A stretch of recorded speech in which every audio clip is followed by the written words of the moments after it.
ಇರ್ತಕ್ಕಂಥ ಗೌರವದಿಂದ ಬಹಳ ಪ್ರೀತಿಯಿಂದ ಯಾವತ್ತೂ ಕೂಡ ನಾವು ಇಲ್ಲಿ ಬಂದಾಗ ಕಾಣ್ತೀನಿ. ಈ ಚುನಾವಣೆ ಬಂದಾಗ ಸ್ವಲ್ಪ ಕಷ್ಟ ಆಗ್ಬಿಡ್ತದೆ ನಮಗೆ, ಅದಕ್ಕೆ ನಾನು ಶಾರದಕ್ಕಂತ ಹೇಳೋದು. ಇಲ್ಲ ನಾನಾದರೂ ಹತ್ರ ಬರ್ತೀನಿ, ನೀವು ಅದು ಇಟ್ಲ ಬರ್ರಿ. ಈಗ ಅಧಿಕಾರ ನನ್ನ ಹತ್ರ ಇರೋದ್ರಿಂದ ಏನೋ ಒಂದು ನಾನು ಬರೋಕ್ಕಾಗಲ್ಲ. ಈ ಬಂದು ವಿರುದ್ಧ ಮಾಡೋದೇ ಕಷ್ಟ. ಇಲ್ಲಿ ಓಟ್ ಕೇಳೋದು, ನಿಮಗೂ ಓಟ್ ಹಾಕೋರ್ಗೂ ಕಷ್ಟ. ಮಧುಣ್ಣಂಗೆ ಕೇಳ್ಬೇಕಾ ಶಾರದಕ್ಕಂತ ಕೇಳ್ಬೇಕಾ ಅಂತ ನೋಡ್ರಿ. ಎಲ್ಲ ಒಂದು ತೀರ್ಮಾನ ಮಾಡಿರಿ, ಗಲಾಟೆ ಸ್ಟ್ರೈಕ್ ಮಾಡ್ರಿ, ಅವ್ರ ಮನೆಗೆ ಹೋಗಿಲ್ಲ ತೀರ್ಮಾನ ಮಾಡಿ.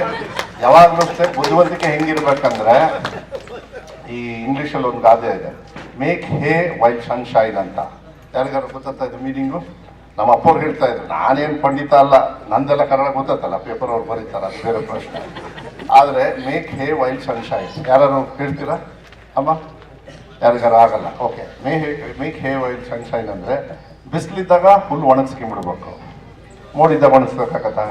ಅಕ್ಕ ಬಿಸಿಲಿದೆ, ತೀರ್ಮಾನ ಮಾಡ್ಬಿಡಿ ಹೇಳಿ, ನಿಮ್ಮೆಲ್ಲರ ಆಶೀರ್ವಾದ ಹೇಳಿ ನಾನು ಮಾಡ್ಕೊಡ್ತೇನೆ. ನಮಸ್ಕಾರ.